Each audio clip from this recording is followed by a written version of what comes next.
Hey, it's Lockie here from Coastwood Football, here for some Round 3 A-League predictions. On Friday night this week, it's going to be one of the most interesting clashes in the A-League this weekend for me. Wellington Phoenix are building some good form in the first two games this season, coming up against Western Sydney Wanderers. The last 5 meetings between these sides have been quite balanced. 2 wins to Phoenix, 2 wins to Wanderers, and 1 draw. And when you look at the way that these sides have been playing, you'd probably have to say that Phoenix just have the advantage heading into this game. They had a decent draw away to Macarthur and a solid gritty win against Central Coast Mariners. For Western Sydney Wanderers, they've started with 2 draws. They've looked a little bit lackluster, but it hasn't been all terrible. They are showing some decent signs. After some impressive cameos off the bench, this could potentially be an A-League starting debut for Jack Rodwell. But for me, the key matchup in this game, and it's more of just 2 key players to keep an eye on, and it's the 2 left backs from both sides. Adama Traore for Western Sydney Wanderers, I think, has been one of the bright sparks in their opening 2 matches. And James McGarry for Wellington Phoenix has made an impressive start to the season. You get the sense that there already is pressure building on Wanderers coach Carl Robinson to get the wins with this Wanderers squad.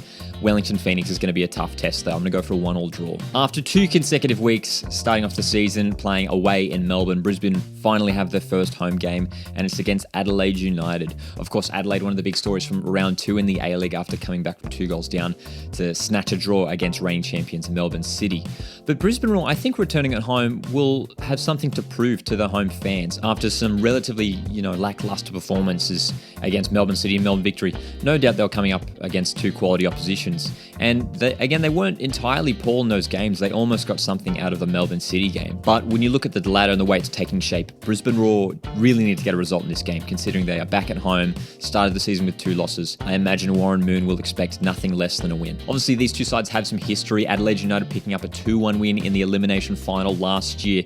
And amazingly, these sides haven't drawn a game since 2016. I think where this game is going to be won and lost for either side is out wide. When you look at Adelaide, they play, whether it is Ryan Kiddo or Craig Goodwin on the left wing. Ben Halloran is in some decent form at the moment and obviously scored that goal to equalise against Melbourne City. Those guys will be looking to get in behind Brisbane's wing backs who push, pretty high themselves in Jack Hingett and Corey Brown. If Isaias can play some through balls in, if Adelaide can expose that space in behind the wing backs, that could create some concern for Brisbane Roar at the back. This game could easily go either way. Adelaide United have looked decent despite not picking up a win yet in the opening 2 games, but Brisbane at home, I'm going to back them for the win. They need to win this game. I'm going to go for them 2-1. Saturday night prime time, Melbourne City host Western United in a Victorian derby.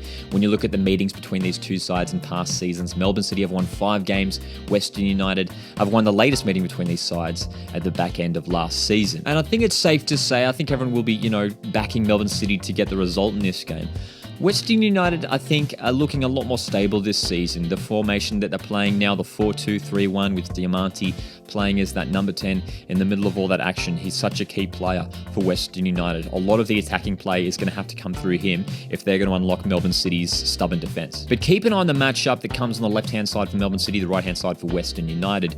2 Socceroos, Josh Risdon and Matt Leckie facing up against each other. And likewise, you could probably look at the other wing as well. Andrew Naboot is in fantastic form to start off the season, a goal and assist away to Adelaide United coming up against former City fullback Ben Garuccio. I think Melbourne City should be too strong in this game. I reckon they'll get a 2-0 win. Yet another fascinating clash to watch this weekend should be Sydney FC hosting Newcastle Jets. Obviously, one of the talking points coming out of the opening 2 rounds, Sydney FC yet to score a goal and lost at home to Macarthur FC last weekend. And Newcastle Jets, even though they lost the F3 derby, they managed to get a draw away to Western Sydney Wanderers. They are showing really promising signs. These new guys that they've brought in from overseas are looking real good, and Becca Mikaldetsi, Daniel Pena, Levi Bumal opening and scoring on the weekend as well. The results from last season, Sydney FC picked up a victory and the other game ended in a draw. But when you look at the form heading into this game, it's identical for both teams. 1 draw and 1 loss. A key tussle in this game should be coming at the back for Sydney FC. I think Becca Mikaldetsi looked really, really impressive. He's the kind of striker that gets really involved in the build-up play. He doesn't just sit up there and wait for the ball. He's dropping back a lot and getting involved. Someone like Alex Wilkinson is really going to have to be on his toes to keep up with them. And, we know that Alex Wilkinson isn't the fastest centre-back, so he's really going to have to rely on his defensive midfielders in front of him, whether that is Caceres and Rattray starting ahead of him. But for my prediction heading into this game, it could be a bit of a big call, but I'm going to back Jets for the win, as much as it pains me to say as a Mariners fan. I reckon Jets will sneak away with a 2-1 win in this game. When you look at the way these sides have performed, and, Sydney FC haven't performed poorly by any means, but I'm just a bit more optimistic about the Jets. I think they're showing promising signs, and I could easily see them snatching a win in this game. On Sunday afternoon out in Penrith, coming off the back of a win against Sydney FC, of course, Macarthur FC are taking on Central Coast Mariners. These sides actually met 4 times last season, Mariners winning all 3 regular season games, but of course that elimination final, Macarthur knocking out Mariners away from home. And despite all of the off-field dramas heading into this season, Macarthur FC look like that they'll be the real deal this year after getting a solid draw against Wellington Phoenix and then against Sydney FC to hold out for the clean sheet and to pick up the 3 points against a tough side in Sydney FC was really, really impressive. The key battle in this game for me is going to be Lockie Rose up against Kai Rolls. Rose has scored 4 goals in the opening 3 competitive games for this season. 2 in the Cup, 1 against Wellington, 1 against Sydney FC. He's playing as a striker, whether Tommy Uch does come in, but Lockie Rose is in some great form again, and I reckon he'll start again on the weekend. My scoreline prediction for me, though, I'm going to go 1-1. I think there's going to be a tightly contested game.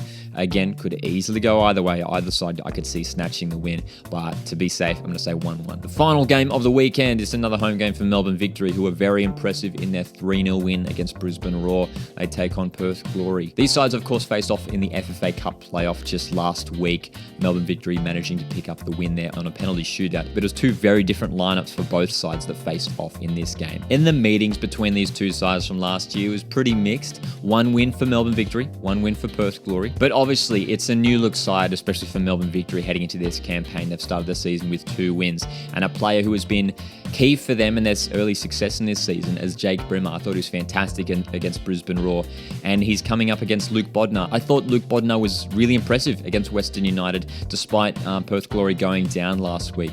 So he's going to have his hands full with someone like Jake Brimmer, who's sort of playing as an out-and-out number 10 now for Melbourne Victory. My concern for Richard Garcia and Perth Glory is what is their best starting 11? We've seen already in the 2 opening games they've played 2 drastically different formations. They started the first game against Adelaide United with 3 central defenders, and then against Western United played a 4-1-4-1. I'm not sure if either formation is their best. They might take a little bit of time to find the formation that really suits their personnel.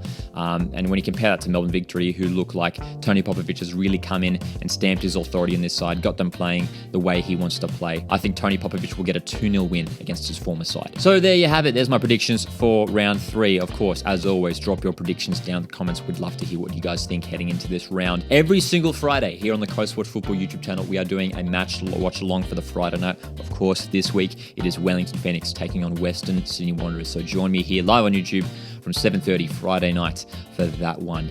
Have a great week, guys, and I'll see you in the next one.